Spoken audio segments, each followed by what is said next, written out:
Welcome to Rick's Corner. You know, I scout around for people from time to time to bring on the show, and I think they're worthy of it. I ask them. And I had been in the gym the past few months, and I met Cory Schubert, who's sitting here with me a long time ago, and I went up to you, and I think we just started talking and asked you something about wrestling, didn't I? I believe you did. Yeah, I thought he had a great look, and he says, no, I'm in the liquor business. I don't even know anything about that. But he trains hard, he's a bodybuilder, he looks great. And so we became friends, and I said, you know what, I would like to have you on my show and talk about your training. So it's my honor to have Cory Schubert sitting here next to me. Thank you, Rick. Appreciate it. That's my pleasure. So I thought he had a lot to talk about, and he trains hard, he's a big guy, in good shape, and I want to know why and why he got into it. And so let's start at the beginning. What prompted you to get into bodybuilding? Well, first of all, preface, I'm not a professional bodybuilder. I've not yet competed, so anything I say are my opinions that are unprofessional, I guess, at this point.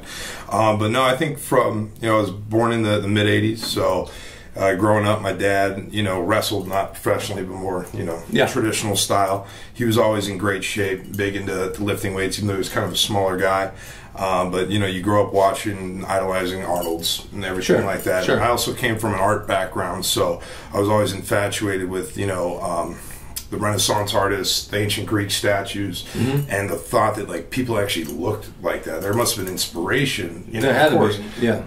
I mean, of course, some things might have been exaggerated, but they had to have something to look at. So the Hercules and all those great Roman and Greek statues and everything, always kind of spurred my interest. And like I said, you have the Arnold's, Stallones, and then your cartoons of those days, He-Man and everything, and I was always into that. And I think that as I grew older, played sports, football and rugby, I noticed I had certain genetic potential, and I just decided to keep lifting as a way of life. And being from an art background, even though I'm not doing it anymore, sculpting your body came to me as my highest form of art. That's what Arnold always said. It's sculpting the body. It's exactly what it is. Those statues from back then, and they are huge. Those guys are huge and muscular. You wonder if they really did look like that, or if they took it to the next level. I mean, there had to be some level of artistic license. Yeah, they had to have something there in order to sculpt them like that. But maybe it was that time, the way people lived back then, their diet, the hard work by labor, everyone was a soldier or whatever it was. But lifting big boulders. That's probably true. So you got into did you get into powerlifting? I think that's how you started, especially playing, high school football. Yeah. So you get your basic lifts, your power cleans, your deadlifts, your bench press, your squats. I mean, everyone likes, curls for the girls, I guess, right?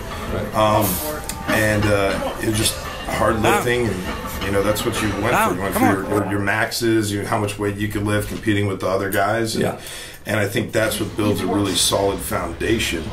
And then if you're really into it, and you're really into building a physique, you tailor your routine accordingly. And what I've been seeing is, I look at the kids now. You see them, the younger, the 20, 21-year-olds at Golds, and I think they're more worried about what they're wearing to the gym and looking the part versus actually doing it. But the people nowadays have so much out there for them to see, whether it's YouTube, Instagram.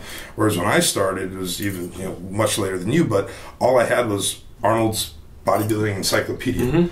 So what I had to do is look at certain bodybuilders that I thought I had some genetic, relation to, in terms of how they looked and their muscles, and imagine from still pictures what their form was, what their range of motion was, and mimic those routines based on my imagination, based on pictures, to really build my physique. And I think there's more benefit to that, because you actually had to learn for yourself what worked for your body, rather than actually seeing a video step by step of. Well, that's funny, because when you walked in my door and you saw my guitars, you said, I play, but I'm self-taught.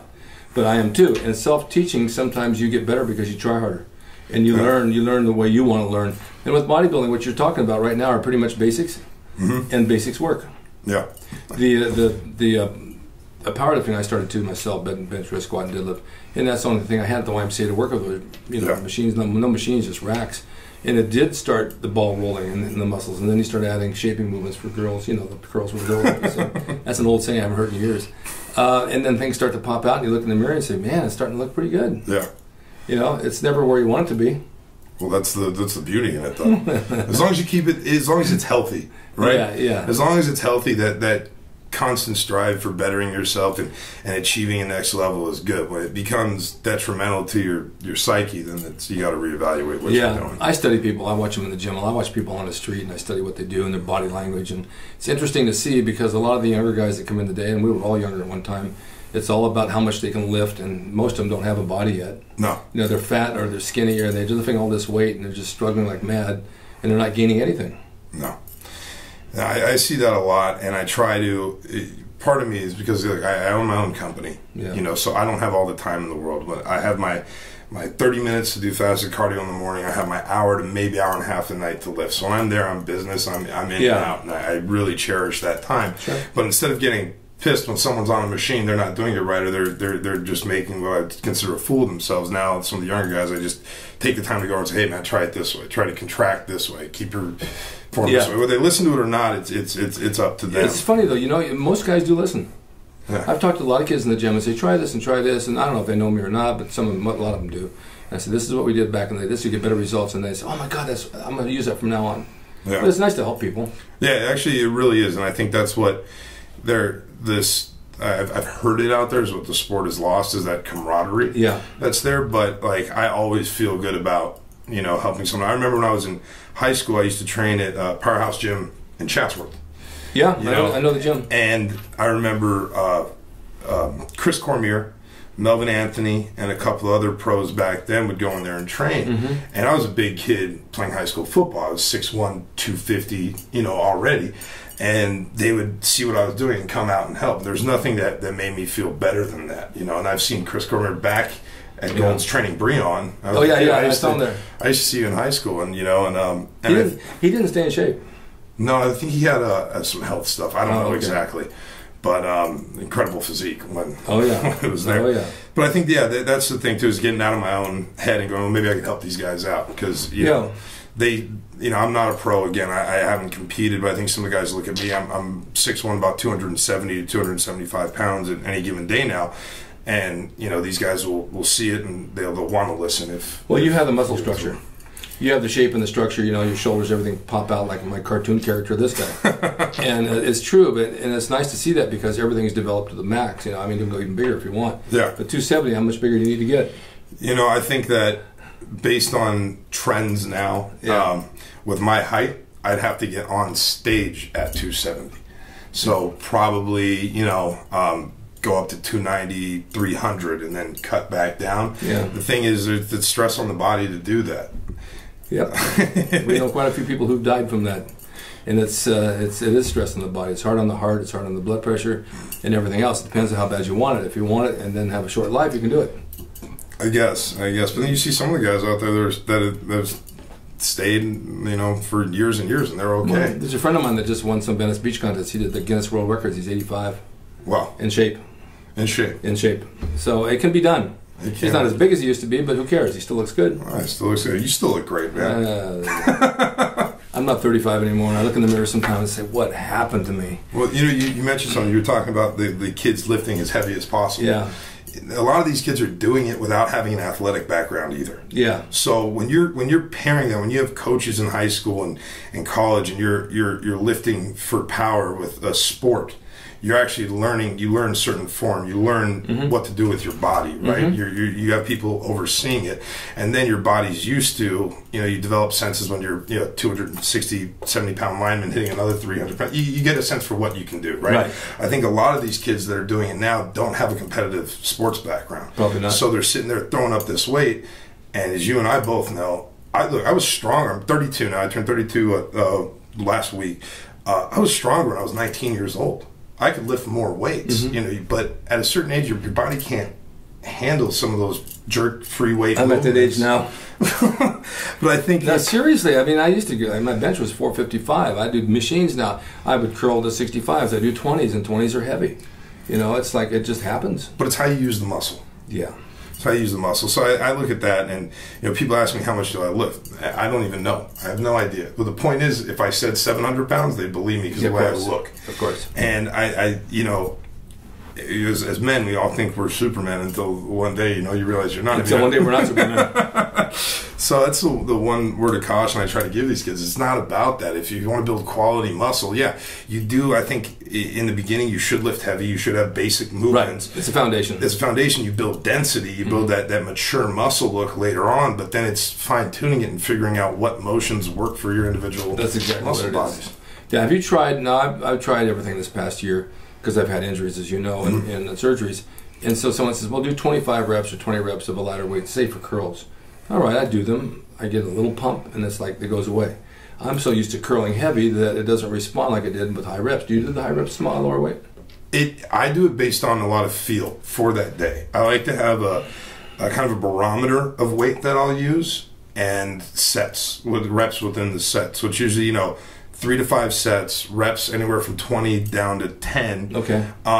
And there's a certain amount of weight, but I'll be able to tell, like, if I start, when I do arms, so I usually start out with shoulders and then biceps, triceps, but triceps first. And if I get on that first set of curls and those 30s seem heavier than they did last time, I might only go up to 40s that day and only stick with that 20 to 15 reps range. Okay. But another time I might go up to 60s. Depending on how I feel. Let me ask you a question. When you do this, your body is the same body it was the week before, but your brain, your mind isn't allowing you to do it. Is it the mind? I think it is. It might possibly be. It could be a combination of you didn't eat enough that day or sleep. I don't think you can. Yeah, it could be that, but I think that your body's a machine. It's not going to change much in a couple of hours or 24 hours. And so you go in the next day to do something, and it depends on how you sleep, and it depends on your mind if it's strong, if your mind's really into your workout. And if it is, then you'll lift the weight. If it's not, you'll still sacrifice 10 pounds because it just doesn't give you the drive to do it. Yeah.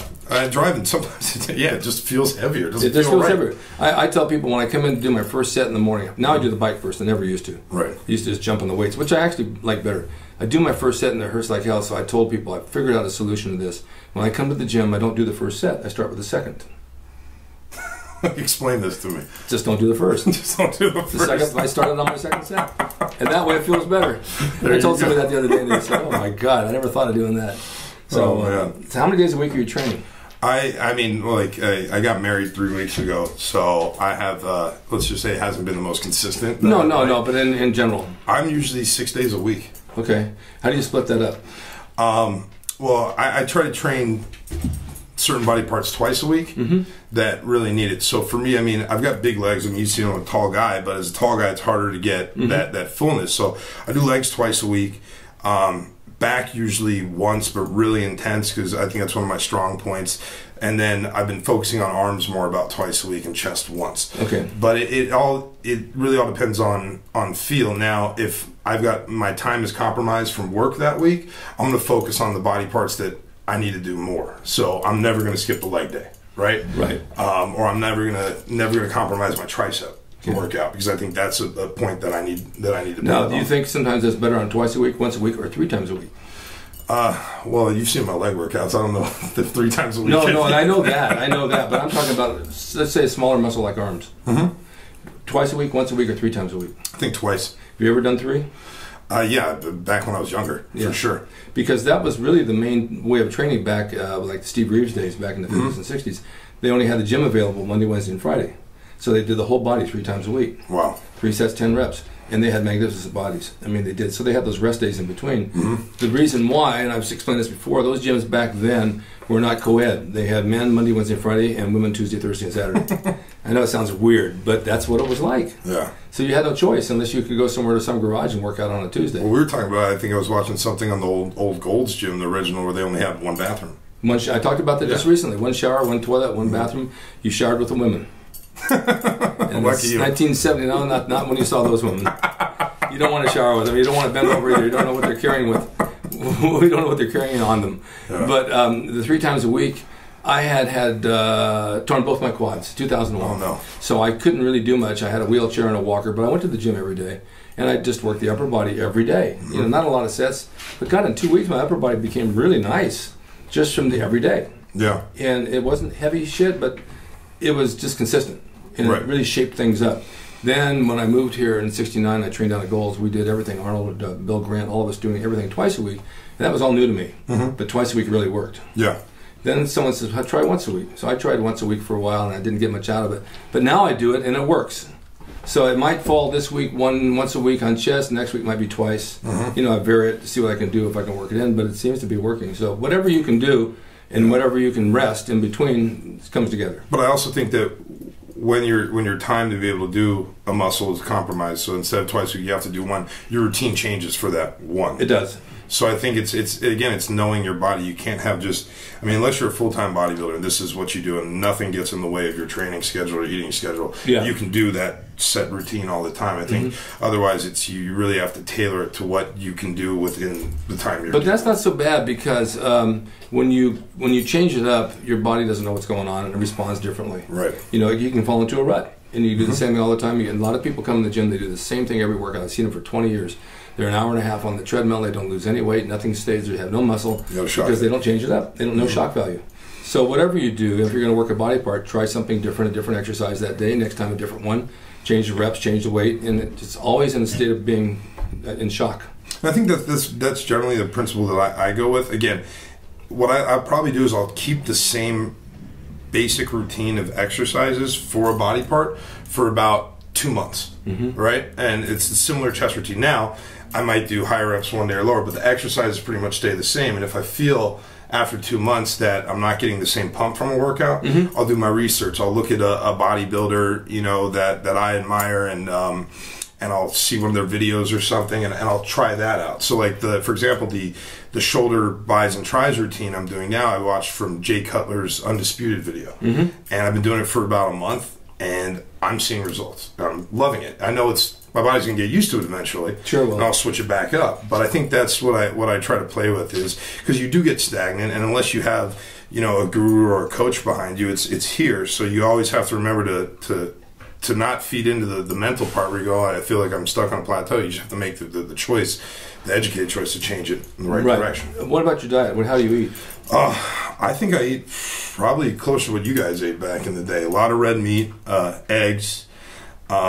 You know, I do eat some rice in there for some carbs. I tend to go lower carbs than most because, I mean, I'll put on weight like that. You know, I look at food and I'll put on 10 pounds a week. And there was a time there, I said I'm around 270, 275, where I got up to about 286. And I went from, I want to say like February of this year. Yeah. I was down around 230 because I had leaned out a lot. And I went back up to 270 in 2 months. Oh my God. Yeah, you said shoehorn to get in the car. Yeah, you know. So I think, you know, now I'm not a dietitian. I've been really cut before. I think I sent you some of the pictures. Look good. But I wasn't focused with building muscle then. I was focused on, you know, cardio, circuit training, staying lean. I was living in Vegas. I wanted to look good at pool parties. You know, that was it. Right. But then I moved back to LA. I missed having the size. You know. But you still had size there. I'm a big guy, but I feel better without abs or with a couple abs at 270 than I did shredded at 210. Yeah, I get it. It's just a personal preference. I get it. I went down to 197 when I got out of the hospital last year with pneumonia, and I looked in the mirror and I said, "Where'd Rick go?" And my kids said, "You look so much better leaner." I said, "I got nothing. Look at me. I never worked out a day in my life." I couldn't wait to get back up to 215. Yeah, we were talking about that. I think for me, I can say on a good day, you know, when I'm not running around to meetings or everything, or if I've had time to prep, you know, I usually do my fasted cardio. I have a shake, you know, immediately after that cardio. I go home. I probably do a carton of egg whites with, you know, a cup of tri-tip mixed in with it, and then sprouted wheat muffin with some almond butter. A couple hours later, I'm having, you know, 3 grass-fed burger patties with like maybe half a cup of rice. A couple hours after that, I'm doing the same thing. So about 3 of those meals. And then I'll probably do another sprouted wheat muffin with some almond butter before I lift. You know, get a little extra carbs in there. Then after I lift, I have one of those, you know, 1,000-calorie protein drinks, and then back home. That's a lot of food. And then another 3 burger patties. Or oh my God! Yeah, I think at one point I was up to about 2.5 pounds of almost 3 pounds of red meat a day. How often do you have to call your plumber to? I'm pretty good in that. I'm lucky, and you know what? My wife just had me start taking the digestive enzymes. Yeah, those are great. So, yeah, I've been lucky when it comes to my digestive system. No, that's just stay away from dairy. That's a lot of food. My God, I could never do that. Maybe I could 20 years ago, 30 years ago. I don't know. I don't know. You'd have to get a crane to get me out of the house. No, I've seen pics, man. You could do it. Yeah, I didn't eat that much. I mean, I ate okay. Back in those days, we had smorgasbords. You know, where you could eat all you want for like $3.95. Oh yeah. They're gone.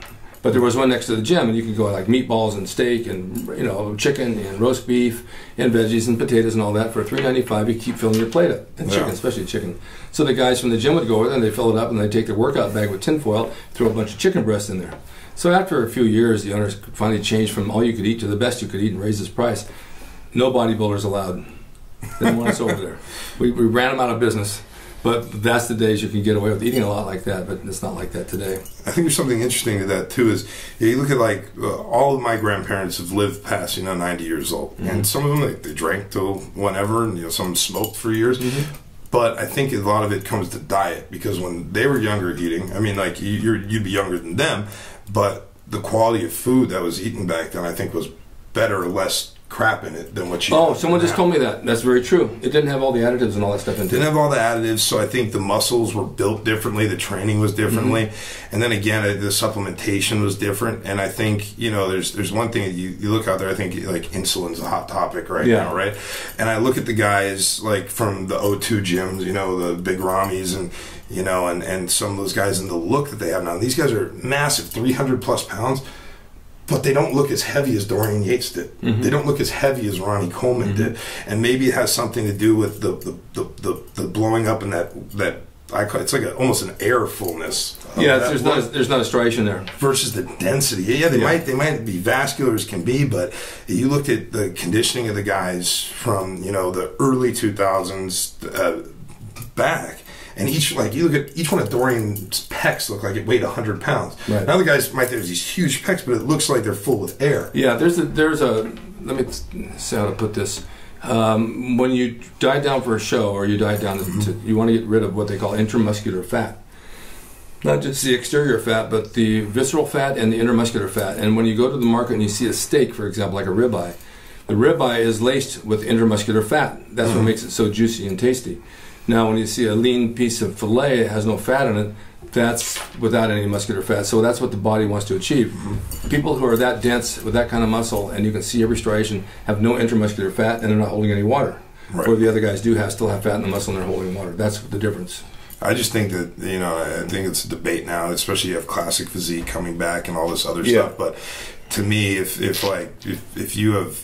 you question how good Dorian or Ronnie was compared to the guys nowadays, you don't know anything about the sport. Yeah, exactly.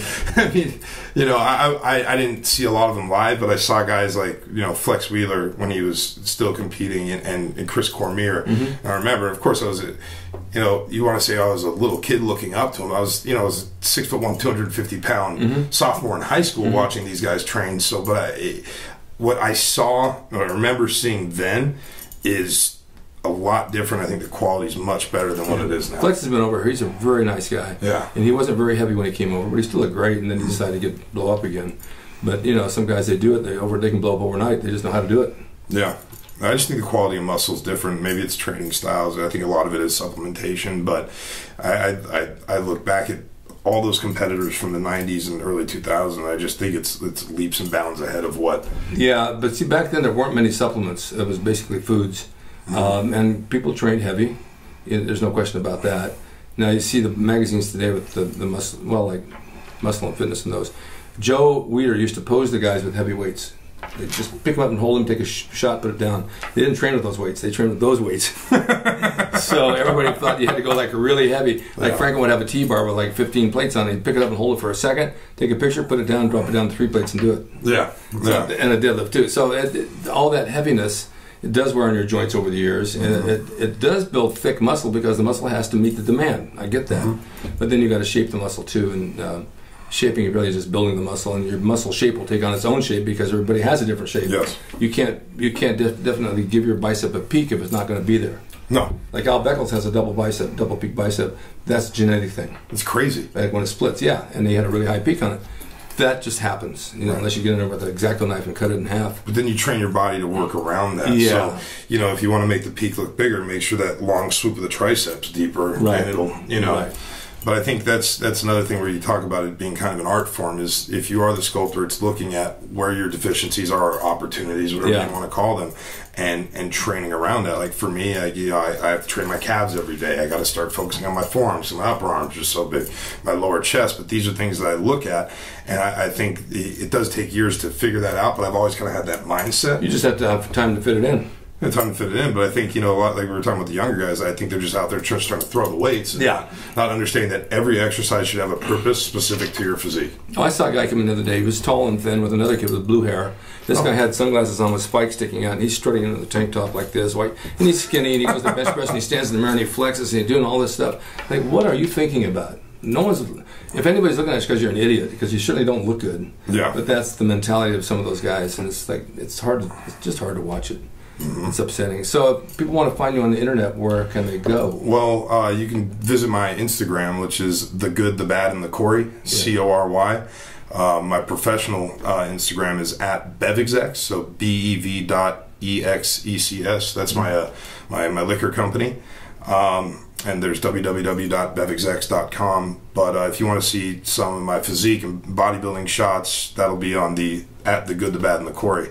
And my wife, she does bikini competitions, so she wants me to compete, pushing me forward. And it depends on business. My business is expanding right now. I started it last year, but I'm looking to potentially do the Cutler Classic. Okay.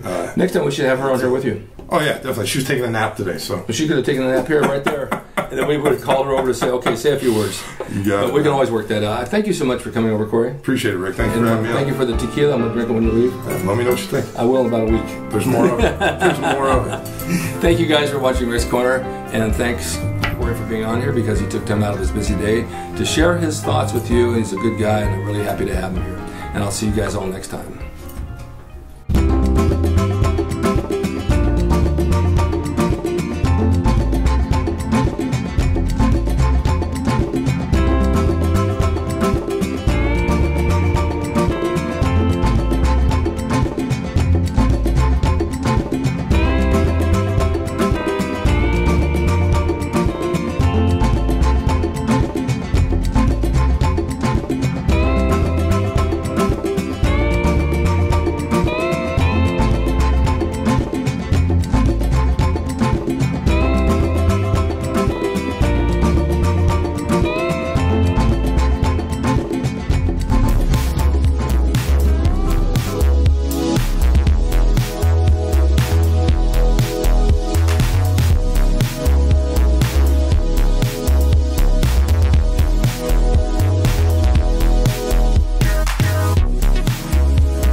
drasin.com. He is the equalizer, baby. See you next time.